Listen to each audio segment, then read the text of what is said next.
우리가 요한계시록의 말씀을 계속해서 보고 있는데요, 이 요한계시록의 말씀도 결국에는 이에 대한 말씀입니다. 결국 하나님의 백성들을 하나님께서 구원해 주시고 영원한 천국으로 인도해 주신다라는 메시지입니다. 요한계시록을 통해서 다른 말씀을 보면 안 되는 거예요. 다른 거에 집중하면 안 되는 거예요. 결국 이 말씀이 우리에게 가르쳐주는 것은 무엇이냐? 하나님의 참된 백성들, 선택받은 하나님의 구원받은 백성들을 어디로 인도하신다? 영원한 나라로 인도하신다라는 거예요. 영원한 안식으로 인도하신다라는 거예요.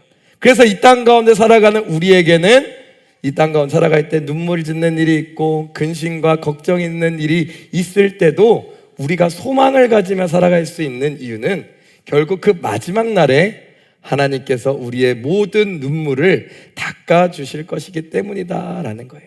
이 요한계시록의 말씀을 통해서 이 말씀을 날마다 깨달으시는 우리 성도님들 되시기를 예수로 간절히 축원하고 기도드립니다. 네, 우리 요한계시록 말씀 보도록 하겠습니다. 오늘 본문 말씀은 이제 14장 14절에서 20절의 말씀입니다. 특별히 우리 12장부터 이어지는 계속되는 그 말씀은 우리 한 단어를 이해하고 풀어야 된다라고 얘기했습니다. 바로 표적이라고 번역되고 이적이라고 번역된 이 세메이온이라는 단어였습니다. 근데 이 세메이온이라는 단어에 여러 가지 뜻이 있지만 특별히 여기서는 표적과 이적으로 번역되기보다는 어떤 표징, 어떤 증거, 상징으로 번역되어야 된다라고 말씀드렸습니다. 즉 요한계시록 14장 오늘 본문 말씀도 마찬가지입니다. 종말의 예수님의 재림의 모습을 상징적으로 표징으로 보여주고 있습니다. 그래서 요한계시록 14장 오늘 11절에서 20절의 말씀을 통해서 마지막 주님의 재림의 날에 정말 어떠한 일이 일어나는지, 어떠한 추수가 일어나는지, 또 우리는 어떠한 사람이 되어야 되는지, 그리고 분명하죠, 우리는 알곡이 되어야 될 줄 믿습니다. 알곡이 되는 우리가 되기를 예수를 간절히 축원하고 기도드립니다. 이제 이 세상의 끝이 이 본문 말씀 보면 다가왔습니다. 영적인 상징으로, 이 표징으로 우리에게 재림의 때가 이르렀음을 분명하게 보여줍니다. 이 재림의 때가 이루어지면, 다가오면 분명한 예언들이 성취가 됩니다. 특별히 예수님께서는 이 마지막 때에 어떠한 일이 일어날 것에 대해서 이미 예고하신 바가 있습니다. 그것은 바로 알곡과 가라지를 구별하신다라는 거예요. 한번 마태복음 13장 37절에서 우리 40절 말씀 한번 같이 읽도록 하겠습니다. 한번 같이 읽어보도록 하겠습니다. 같이 읽습니다. 대답하여 이르시되 좋은 씨를 뿌리는 이는 인자요, 밭은 세상이요, 좋은 씨는 천국의 아들들이요, 가라지는 악한 자의 아들들이요, 가라지를 뿌린 원수는 마귀요, 추수 때는 세상 끝이요, 추수꾼은 천사들이니 그런즉 가라지를 거두어 불에 사르는 것 같이 세상 끝에도 그러하리라. 특별히 39절 말씀 보면 가라지를 뿌린 원수는 마귀요, 그 다음 추수 때는 언제라고 얘기합니까? 세상 끝이요, 추수꾼은 천사들이다라고 얘기합니다. 그러니까 추수 때라고 상징되는 내용은 세상 종말의 때를 얘기한다. 그리고 그거를 추수하는 역할을 맡은 존재는 천사들이다라는 것을 성경에서 분명히 보여주고 있습니다. 특별히 마지막 날 천사들을 통하여서 하나님께서 재림의 날 이 추수 때에 알곡과 가라지를 구분하시는 거예요. 이에 대해서 요한계시록에는 이렇게 기록하고 있습니다. 요한계시록 14장 오늘 본문 말씀이죠. 우리 14절 말씀입니다. 우리 한번 같이 읽도록 하겠습니다. 같이 읽습니다. 또 내가 보니 흰 구름이 있고 구름 위에 인자와 같은 이가 앉으셨는데 그 머리에는 금 면류관이 있고 그 손에는 예리한 낯을 가졌더라. 또 내가 보니, 그러니까 사도 요한이 세메이온 한 가지 영적인 표징을 보고 있는 거예요. 그 흰 구름이 있었고요. 엄청난 위험이 있다라는 거겠죠. 구름 위에는 누가 있다라고 얘기합니까? 인자와 같은 이가 앉으셨다라고 얘기합니다. 근데 이건 잘 보셔야 됩니다. 인자와 같은 이, 과연 이분이 예수님이실까? 어떤 다른 존재일까? 한번 말씀 보도록 할게요. 계속. 그 머리에는 금면류관이 있고 그 손에는 예리한 낯이 가졌다라고 얘기합니다. 사도 요한이 영적인 계시를 보고 있고 흰 구름 위에 인자 같은 이가 있습니다. 여기서 인자와 같은 이에 대해서는 여러 가지 해석들도 있습니다. 그러나 우리 말씀을 통해서 이 인자와 같은 이에 대해서 우리가 알아보려고 합니다. 여러 가지 견해들이 있지만 여기서는 분명합니다. 우리가 앞절의 말씀들을 봤을 때 추수 때 추수꾼은 누구라고 했습니까? 천사들이라고 예수님께서 이미 예고하신 바가 있습니다. 그래서 여기서 인자와 같은 이는 아마도 천사일 것이다. 천상의 존재, 또 천상의 존재인 천사를 지칭한다라고 볼 수 있습니다. 왜냐하면 그 이유에 대해서 우리가 한번 살펴보려고 하는데, 첫째로 이 인자와 같은 이의 손에는 무엇이 있다라고 얘기합니까? 예리한 낯을 가졌다. 예리한 낯을 가졌다라는 건 뭐예요? 추수꾼이란 얘기예요. 추수꾼이라는 얘기는 분명히 마태복음 13장 39절을 참고해서 볼 때 우리는 그것이 천사라는 것이 분명해집니다. 추수 때는 세상 끝이요, 추수꾼은 천사들이다라고 얘기하고 있죠. 그래서 분명합니다. 첫 번째 근거가 나오는 거죠. 둘째로 15절 말씀 한번 찾아보도록 합시다. 그 다음 15절 말씀. 15절 말씀 보면 그 요한계시록 14장 15절 말씀. 또 다른 천사라고 기록되어 있습니다. 또 다른 천사라고 이렇게 얘기하는데, 이는 앞선 그 인자와 같은 이가 뒤에 있는 천사랑 같은 존재임에 대해서 분명하게 얘기하고 있죠. 즉, 이 두 가지 근거를 통해서 볼 때, 인자와 같은 이가 정말 영광스러운 모습을 가졌음에도 불구하고, 어떻게 보면 착각할 수도 있는 거예요. 예수님과 같은 모습으로 보였음에도 불구하고, 성경의 근거로서 봤을 때, 천상의 존재이구나라는 것을 알 수가 있습니다. 그렇다면 우리가 세 번째로 이거에 대해서 우리가 조금 고민해 볼 수가 있어요. 그럼 왜 굳이 인자와 같은 이로 표현을 했을까? 이게 결정적인 증거입니다. 왜 그렇다면 인자와 같은 이로 표현을 했을까? 그 이유는 사실 성경 말씀을 참고하면 천사에 대해서 종종 이러한 표현이 사용이 됩니다. 인자와 같으니. 한번 찾아볼까요? 다니엘서 10장 16절 말씀입니다. 다니엘서 10장 16절. 다니엘서 10장 우리 16절 말씀 한번 같이 읽도록 하겠습니다. 같이 읽습니다. 인자와 같은 이가 있어 내 입술을 만진지라 내가 곧 입을 열어 내 앞에서 서 있는 자에게 말하 이르되 내 주여 이 환상으로 말미암아 근신이 내게 더함으로 내가 힘이 없어졌나이다. 여기서 인자와 같은 이를 천사를, 다니엘서를 보면 천사를 지칭합니다. 근데 이 천사에 대해서도 여기 다니엘서에 표현하길 인자와 같은 이라고 표현하고 있죠. 이 세 가지 근거들을 통하여서 볼 때 이 인자와 같은 이는 예수님을 얘기하는 것이 아니라 천상의 존재, 천사를 의미하는 것이다 라는 것을 우리는 발견할 수가 있습니다. 그러니까 마지막 때에 성경에서 분명히 얘기하듯이, 예수님도 얘기하듯이, 또 요한계시록에도 얘기하듯이 동일하게 이 추수의 때에 일하는 존재는 바로 천사다라는 것을 볼 수가 있습니다. 또 이를 통해서 하나님께서 우리는 분명히 알 수 있는 거죠. 천사들을 통하여서 알곡과 가라지를 구분하고 계시다라는 것을 우리에게 보여주고 있습니다. 우리 요한계시록 이제 다음 절 말씀 보도록 하겠습니다. 그럼 이 천사가 이제 추수하는 이 인자와 같은 이가 천사라는 걸 알았습니다. 그럼 이 천사들이 어떠한 일을 하는지 한번 보도록 하겠습니다. 요한계시록 14장 15절에서 16절 말씀 우리 같이 읽도록 하겠습니다. 같이 읽습니다. 또 다른 천사가 성전으로부터 와서 구름 위에 앉은 이를 향하여 큰 음성으로 외쳐 이르되 당신의 낯을 휘둘러 거두소서 땅의 곡식이 다 익어 거둘 때가 이르렀습니다 하니 구름 위에 앉으신 이가 낯을 땅에 휘두르매 땅의 곡식이 거두어지니라 라고 얘기합니다. 이제 인자와 같은 천사는 그 예리한 낯을 휘둘러서 추수를 합니다. 이 세상의 끝이고 이 추수할 때가 왔다라는 거죠. 이제 땅의 곡식이 다 익어 거둘 때가 이렇다라는 거예요. 즉 하나님의 때가, 정말 여호와의 날이, 또 재림의 날이, 예수 그리스도의 다시 강림하실 그때가 왔다라는 거예요. 세상의 끝이 온 것이다 라는 것입니다. 특별히 이 첫 번째 추수에 대해서 요한계시록 14장 14절로 16절에는 얘기하고 있습니다. 이 첫 번째 추수. 그리고 이 천사가 낯을 거두니까 구름 위에 앉으신 이가 낯을 땅에 휘두르매 땅의 곡식들이 거두어진다라고 얘기하고 있습니다. 특별히 이 첫 번째 추수가 어떤 것을 의미하는지 우리는 잘 살펴봐야 됩니다. 과연 알곡을 거두는 것인가, 가라지를 거두는 것인가? 이에 대해서는 예수님의 또 가르침을 살펴보면 이거에 대해서 구체적으로 힌트를 얻을 수 있습니다. 우리 마태복음 13장 30절입니다. 지금 요한계시록 14장 14절로 16절의 말씀은 그 마지막 날에 일어나는 그 영적인 계시로서 첫 번째 추수를 보여주고 있고요. 이 첫 번째 추수가 과연 알곡을 거두는 것인지 가라지를 거두는 것인지에 대해서 성경은 우리에게 힌트를 줍니다. 마태복음 13장 우리 30절 말씀 한번 같이 읽어보도록 하겠습니다.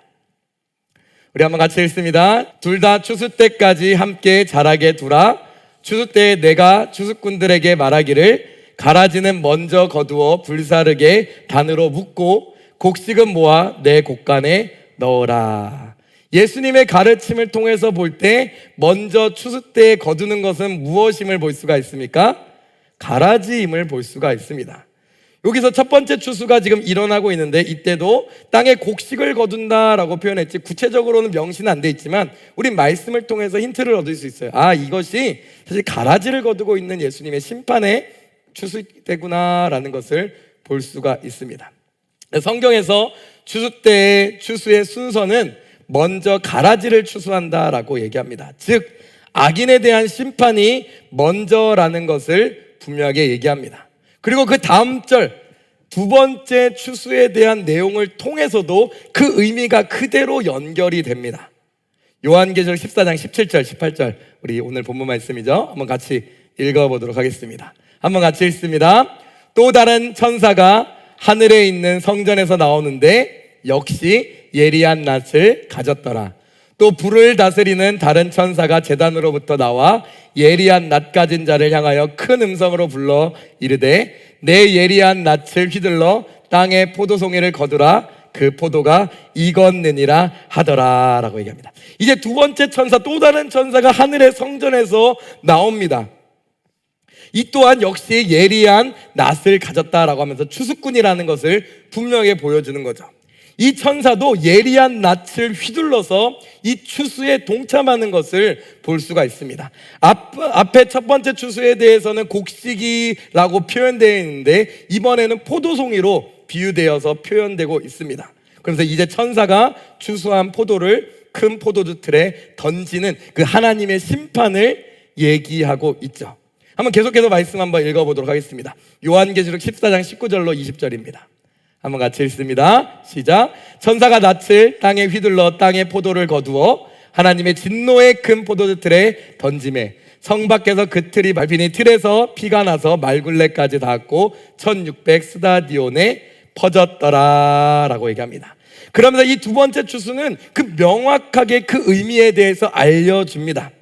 포도주 틀에 밟힌다라고 얘기하고 있죠. 이것은 무엇을 의미합니까? 하나님의 그 자비 없는 심판, 하나님의 진노의 큰 포도주 틀로 이게 얘기되면서 자비 없는 심판에 대해서 분명하게 얘기합니다. 첫 번째는 그 의미가 명확하게 나오지 않았지만 심판에 대한 얘기고요. 두 번째는 그것이 정확하게 심판에 대한 의미임을 명확하게 보여줍니다. 특별히 성 밖에서라고 표현되어 있는데 하나님의 백성이 거하는 곳에 반대되는 곳에 있다라는 거예요. 즉 하나님이 보호하심 안에가 아니라 보호하심과 구원하심 밖에서 하나님의 심판을 악인들에게 행하신다라는 거죠. 그러면서 하나님께 이들은 심판받는 자임을 명확하게 보여줍니다. 그럼 말굴레까지 나왔다, 1600 스타디온까지 퍼졌다라는 것은 결국 온 세상에 미치는 하나님의 심판, 하나님의 진노의 심판임을 보여주고 있습니다. 즉 첫 번째와 두 번째 이 추수의 모습을 통하여서 하나님께서 악인들을 심판하시는 모습에 대해서 분명히 성경이 계시하고 있음을 보여주고 있는 거죠.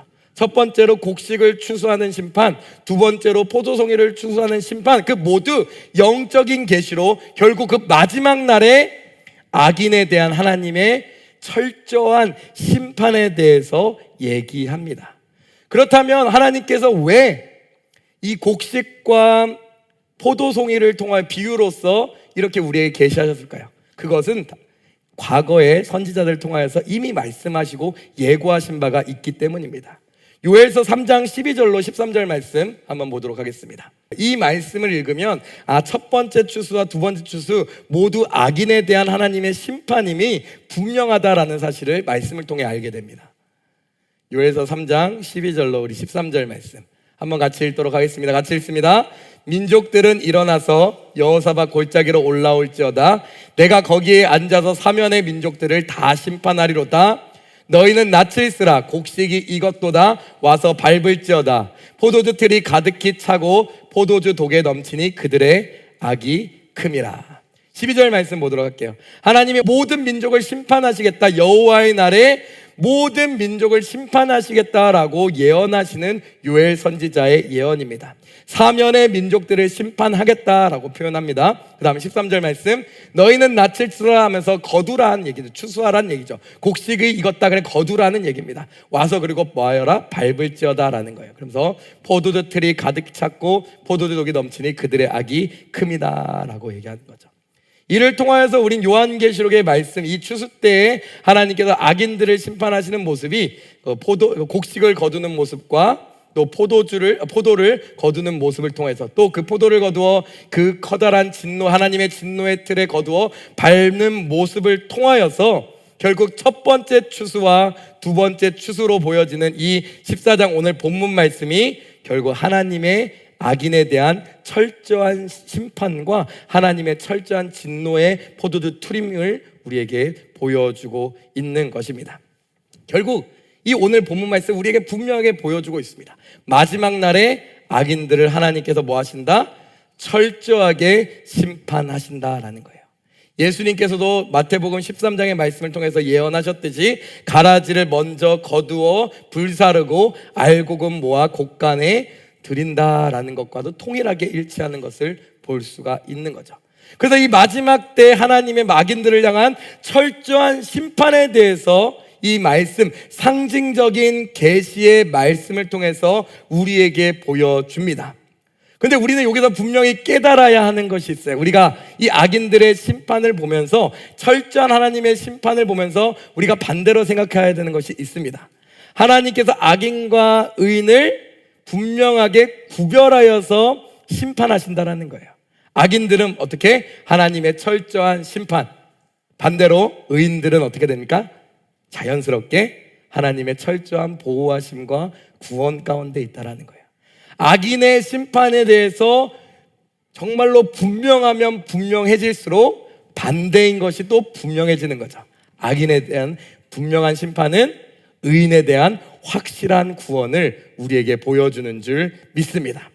그래서 이 마지막 날 하나님의 심판이 지금 오늘 본문 말씀에 얘기하고 있어요. 곡식을 거두는 것, 포도주를 거두어서 포도주 틀에 밟히는 것, 그것이 철저한 하나님의 심판을 보여주지만 이것은 하나님의 백성인 우리에게 무섭고 두렵기만 한 것이 아닌 것입니다.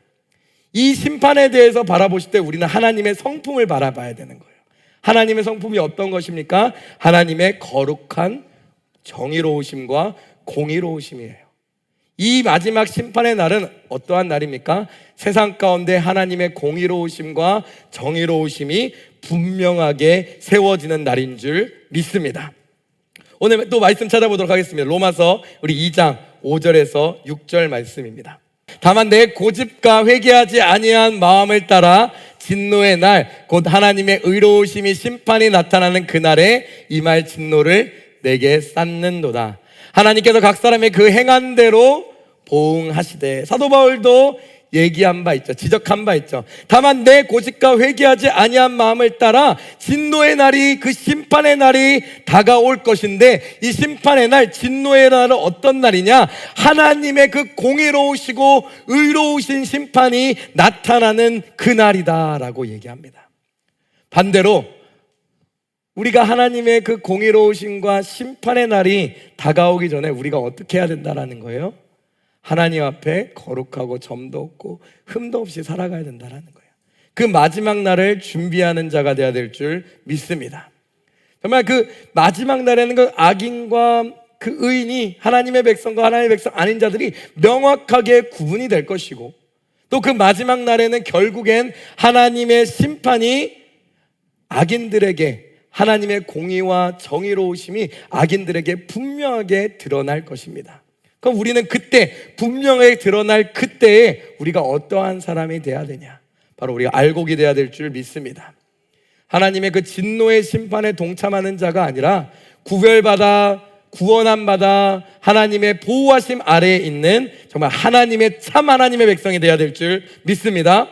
분명히 성경에서는 하나님은 정의로우시고 공의로우시고 거룩하고 분명하고 정의롭게 심판하신다라고 얘기하십니다. 그래서 6절에 아까 전에 로마서 2장 6절에 하나님께서는 뭐라고 얘기합니까? 각 사람에게 그 행한 대로 보응하신다라는 거예요.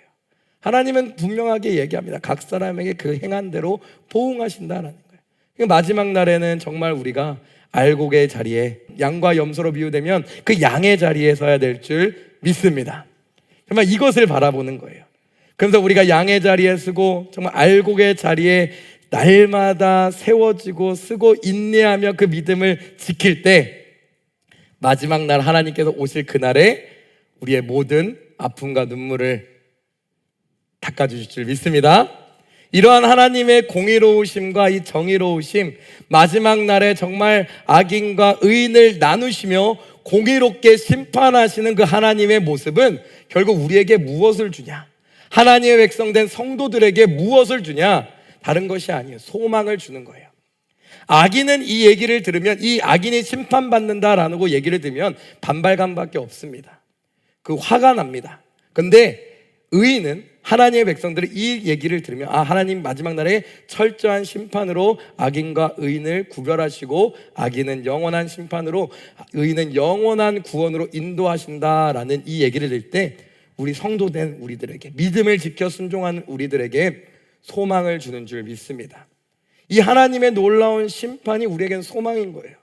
무섭고 두려운 것이 아닙니다. 오히려 이 심판과 철저한 심판이 우리에게 완전한 소망으로, 또 분명한 소망으로 다가오는 것임이 분명합니다. 왜냐하면 악은 반드시 심판받을 것이며 끝까지 인내한 성도들, 끝까지 믿음을 잃지 않은 성도들은 하나님의 그 위로하심이 경험되기 때문인 줄 믿습니다. 데살로니가후서 1장 6절에서 9절의 말씀 한번 같이 보도록 하겠습니다. 너희로 환난을 받게 하는 자들에게는 환난으로 갚으시고 환난을 받는 너희에게는 우리와 함께 안식으로 갚으시는 것이 하나님의 공이시니 주 예수께서 자기의 능력의 천사들과 함께 하늘로부터 불꽃 가운데에 나타나실 때 하나님을 모르는 자들과 우리 주 예수의 복음을 복종하지 않은 자들에게 형벌을 내리시리니 이런 자들은 주의 얼굴과 그의 힘과 영광을 떠나 영원한 멸망의 형벌을 받으리로다. 사도 바울도 믿음을 지켜 인내하는 성도들에게 위로의 말씀을 주고 계신 거예요. 6절의 말씀 보면 이렇게 기록되어 있죠. 너희로 환난을 받게 하는 자들에게 뭐 한다라는 거예요? 환난으로 갚으시고 악인들에게는 그 환난으로 갚으신다라는 거예요. 또 다음 절 7절 말씀 보면 환난을 받는 너희, 하나님의 백성들, 인내로서 믿음을 지킨 하나님의 백성들 너희에게는 우리와 함께 무엇으로 갚으신다라는 거예요? 안식으로 갚으신다. 영원한 안식과 기쁨과 평안으로 갚으신다라는 거예요. 이것이 바로 하나님의 공이다라는 거예요. 주 예수께서 자기의 능력의 천사들과 함께 하늘로부터 불꽃 가운데 나타나실 때 하나님을 모르는 자들과 우리 주 예수의 복음에 복종하지 않는 자들에게는 철저한 형벌과 심판으로, 그리고 이런 자들은 주의 얼굴과 그의 힘의 영광을 통해 영원한 멸망의 형벌을 받고, 그렇지 않은 하나님의 백성들에게는 영원한 안식으로 갚아주신다라는 거예요.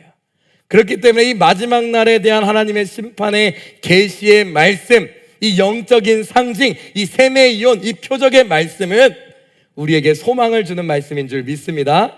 하나님의 철저한 심판에 대해서 영적인 계시로서 우리에게, 영적인 표징으로서 우리에게 보여주지만, 이 표징과 영적인 철저한 심판의 말씀이 오히려 하나님의 백성된 우리에게는 정말로 분명한 소망임을, 마지막 날에 우리가 영원한 안식으로 초대받는 은혜의 말씀임을 다시 한번 기억하시는 우리 성도님들 되시기를 예수로 간절히 축원하고 기도드립니다.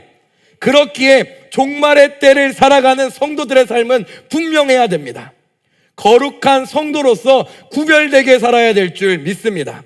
끝까지 믿음을 지키며 순결한 삶, 거룩한 삶, 세상과 구별된 거룩한 삶을 살아가는 동탄순복의 모든 성도님들 되시기를 예수로 간절히 축원하고 기도드립니다.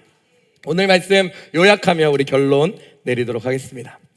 요한계시록 14장 14절로 20절의 말씀은 마지막 때 하나님의 그 공의로우신 심판을 이 두 가지 추수의 어떤 비유로서 보여주고 있습니다. 첫 번째 추수는 곡식을 거두는 모습이고요, 두 번째 추수는 포도송이를 거두어 진노의 포도주 틀에 던져 밟히는 모습으로 보여줍니다. 이 두 추수는 하나님의 철저한 심판과 이 하나님의 철저한 그 징계가 악인들을 심판하시는 하나님의 공의로우신 모습을 보여주고 있습니다. 그렇지만 우리는 여기서 분명하게 기억해야 됩니다. 악인에 대한 하나님의 철저한 심판은 하나님의 거룩한 공의와 정의를 드러내는 것입니다.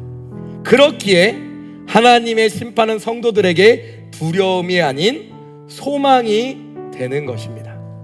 끝까지 믿음을 인내로 지킨 성도들에게는 하나님의 놀라운 구원의 영광과 안식이 주어지기 때문인 줄 믿습니다. 우리 철저한 심판을 보았지만 철저한 심판이 분명해지면 분명해질수록 하나님의 백성을 철저하게 구원하시는 하나님의 놀라운 은혜도 경험하게 되는 거예요. 그러면서 그 다른 것을 바라보는 것이 아니라 그 철저한 심판이 하나님의 공의와 정의를 드러내는 것이고, 이 정의와 공의를 우리의 가운데, 우리의 인류 가운데, 이 인류의 역사 가운데 드러내신다라는 것은 분명하게 하나님의 백성을 구원하신 하나님을 분명하게 보여준다라는 사실을 마음속 깊이 새기시는 우리 성도님들 되기를 소망합니다. 그러므로 마지막 때를 살아가는 성도들은 거룩한 성도로 구별되어야 될 줄 믿습니다. 마지막 때가 되어질수록 정말로 알곡으로서 그 기질할 때 점점 더 예수님 앞으로 모여야 될 줄 믿습니다. 하나님 앞으로 나아가야 될 줄 믿습니다. 거룩한 행실과 경건함으로 주님 다시 오심을 준비하는 우리 하나님의 거룩한 백성들 되어야 될 줄 믿습니다. 그렇기에 믿음으로 살아갈 때 우리는 하나님께서 준비해 주신 영광의 나라, 영원한 안식으로 들어가게 될 줄 믿습니다. 이것이 우리의 소망인 것입니다. 마지막으로 우리 베드로후서 3장 11절로 우리 13절 말씀 읽고 우리 찬양과 우리 기도로 나아가도록 하겠습니다. 우리 한번 같이 읽도록 하겠습니다. 같이 읽습니다. 이 모든 것이 이렇게 풀어지리니 너희가 어떠한 사람이 되어야 마땅하냐? 거룩한 행실과 경건함으로 하나님의 날이 임하기를 바라보고 간절히 사모하라. 그날에 하늘이 불에 타서 풀어지고 물질이 뜨거운 불에 녹아지려니와 우리는 그의 약속대로 의가 있는 곳인 새하늘과 새 땅을 바라보도다. 이것이 우리의 소망이며 우리가 바라보는 믿음이며 또 우리가 흔들리지 않는 굳건한 반석의 말씀인 줄 믿습니다.